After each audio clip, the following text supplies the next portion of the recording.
So again, wash and goes are not bad, they're a style. However, how you do perform that wash and go can lead to the detriment of your hair. So I want to share with you how I have created a healthy version of a wash and go for myself. Shine bright up all night, whenever slowing down. Hi guys, welcome back to my channel. My name is Rosie, and today we're discussing wash and go on type 4 hair. Can they be healthy? Before we dive into this video on whether wash and go on type 4 hair can be healthy, I wanted to take a minute just to share with you guys something I've been loving lately. If you notice, I have been wearing these beautiful necklaces. They are from Ana Luisa. I've been wearing these pieces for a while now and they practically go with everything. I do love how dainty the necklace pieces are because you can dress them up or dress them down.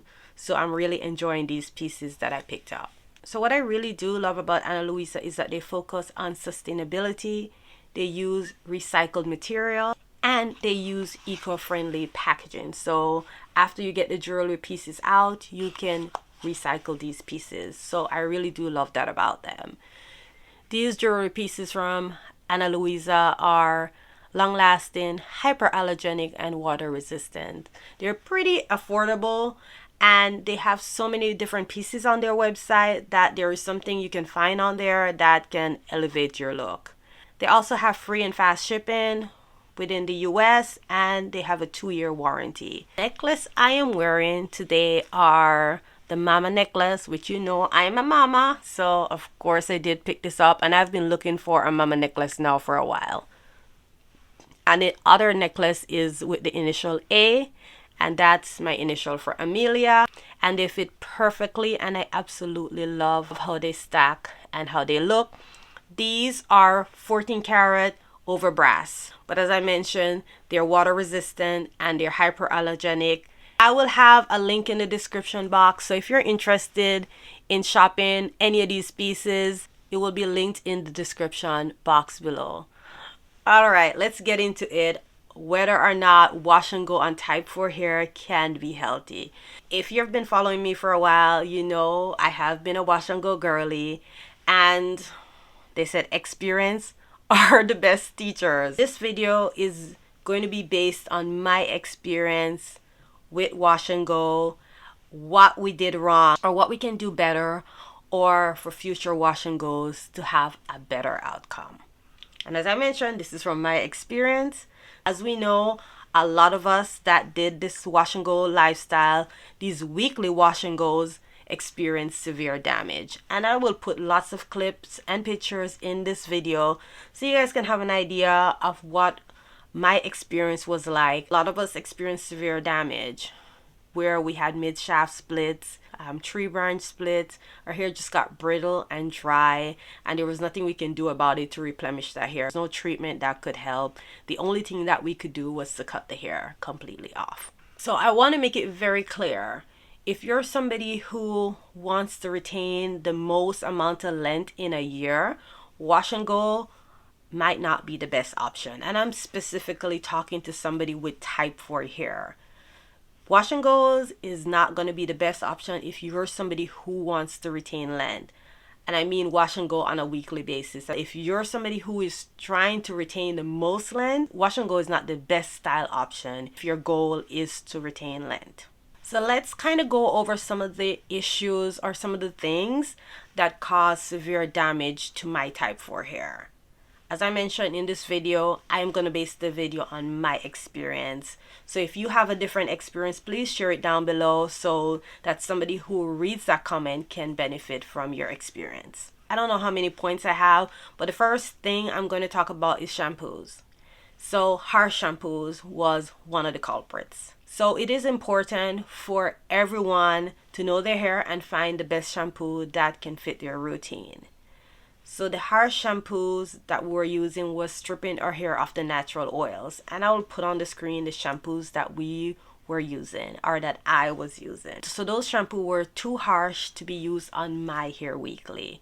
I don't know about anybody else's hair, but for my particular head of hair, those shampoos were too harsh for my hair strands.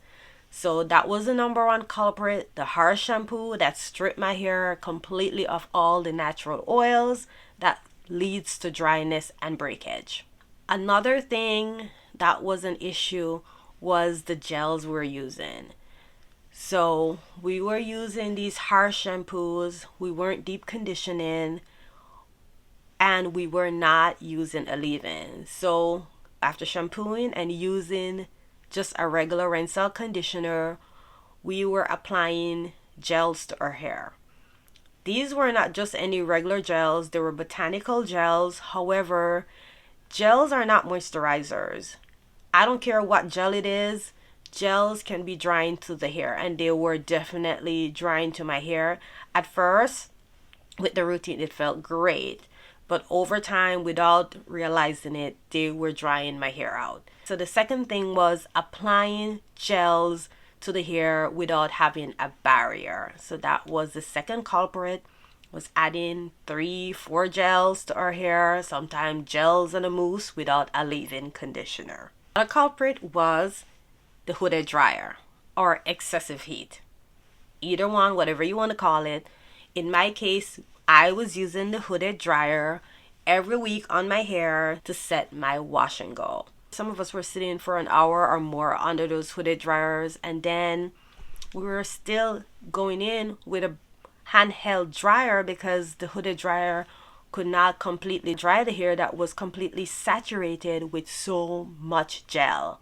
So prolonged exposure to heat, especially saturated with all that styling product, can dehydrate the strands and weaken the hair shaft. Moisture imbalance. As I mentioned, we were not using leave-ins or any moisturizing products, so we were rinsing the conditioner off and jumping straight into using gels. So we were over relying on these styling products, which were gels, which were not providing enough moisture to my hair. Another thing that I think caused damage was over manipulation of the hair strand. I was doing wash and go sometimes 1 to 2 times a week. That's a lot of manipulation. In addition to all the other things that I mentioned, the shampoo, not properly conditioning the hair. And even though I was detangling my hair while wet and fully saturated with conditioner, when I was styling, I would still use the assistance of a brush if the hair was tangled by the gel. And also the raking and smoothing, that's still manipulating the hair. So those were culprits as well. One of the biggest culprits in this whole thing for me was maintenance cuts. I was doing curly cuts, and those were not addressing my ends properly. I thought they were, but they were not. And it wasn't until I got my hair blown out that I was able to see the damage that was done to my hair. So for me, curly cuts are out the door. The only way for me to maintain my hair is by doing blown out cuts or getting my once a year silk press just to check how my hair is doing. So for me, it's a no-brainer. Curly cuts would not be it for me. They're beautiful if you want shape. But as for hair health, getting the hair blown out or even stretching the hair to cut it would be a better option, because then you're able to see what the hair is doing. Also with curly cutting, if you're somebody who wants to retain some kind of length, when you do cut it curly, sometimes you're not aware of how much is being cut off. Also, you're cutting it for shape, so the whole intention of the haircut is for shape, so you might lose more length than you would like cutting it curly. When I did big chop my hair, the only option I had was to basically do a wash and go. I call it a wash and furrow because I was doing it in a healthier way. I wanted to make sure my hair was moisturized. So I didn't necessarily use a lot of gels because I was not going for definition per se, more so keeping my hair nice and moisturized. And we'll see how that works out for me when I go to get my hair blown out. My hair, when I do look at it and I do examine it, I do not see any splits. And the shed hair, when I do examine them, I do not see any splits. So I've been going the healthier route where I deep condition and do my treatments for my color treated hair. So we'll see how that pans out when I do go to get my hair blown out.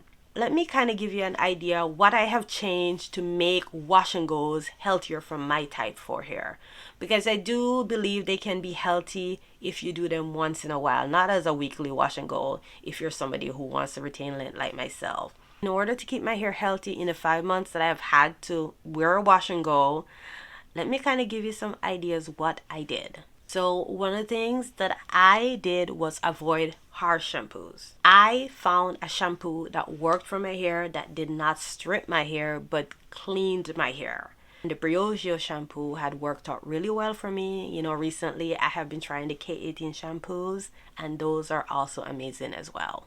Weekly, I have been sticking with a moisturizing cleanser, and I only implement a clarifying shampoo when needed.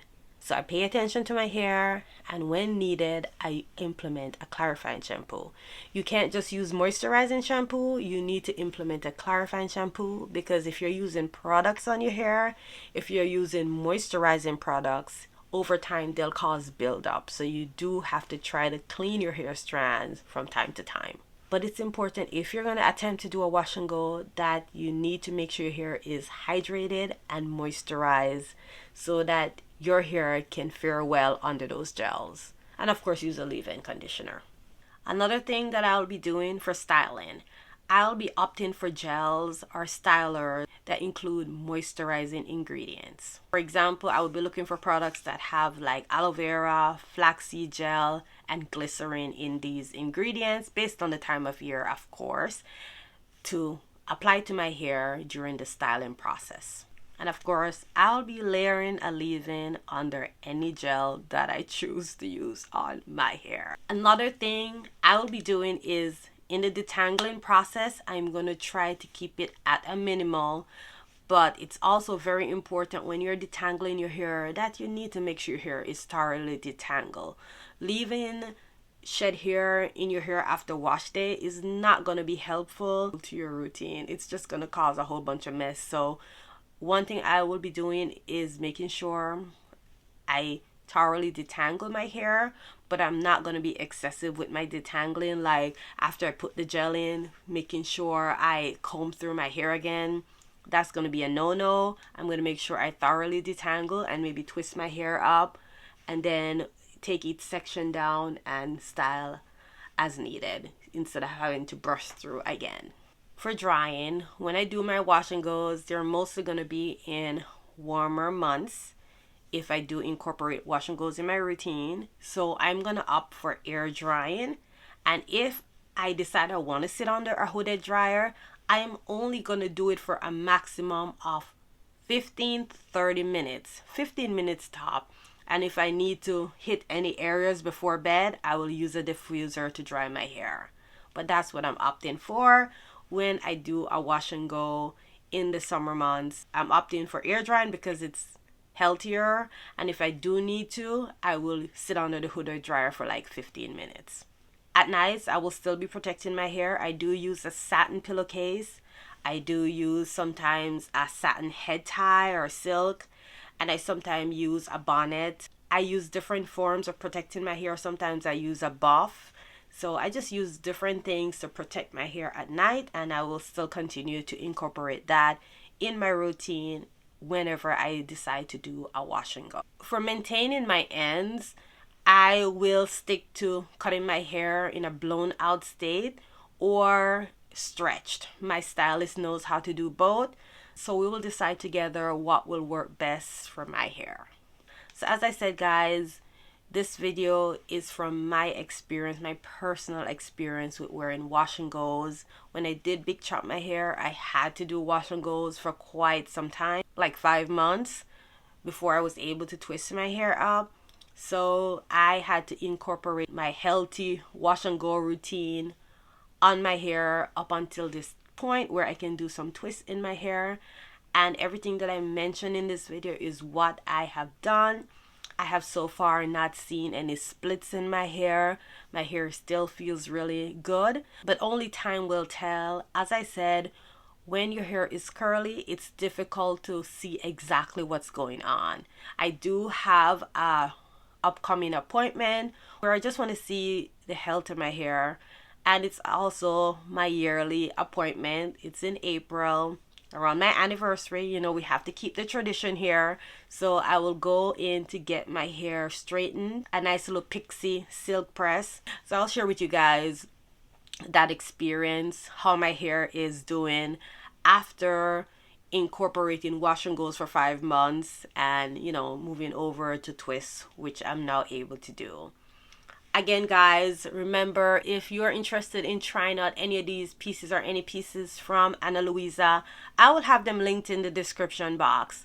Hopefully this video about wash and goes on type 4 hair gives some insight to somebody who has type 4 hair like myself and who want to enjoy doing wash and goes and, you know, have some kind of security with having healthy hair to some extent. I will see you guys again in my next video. Shine bright up all night. We're never slowing down. Fall in love, drunk mistakes. We're bound to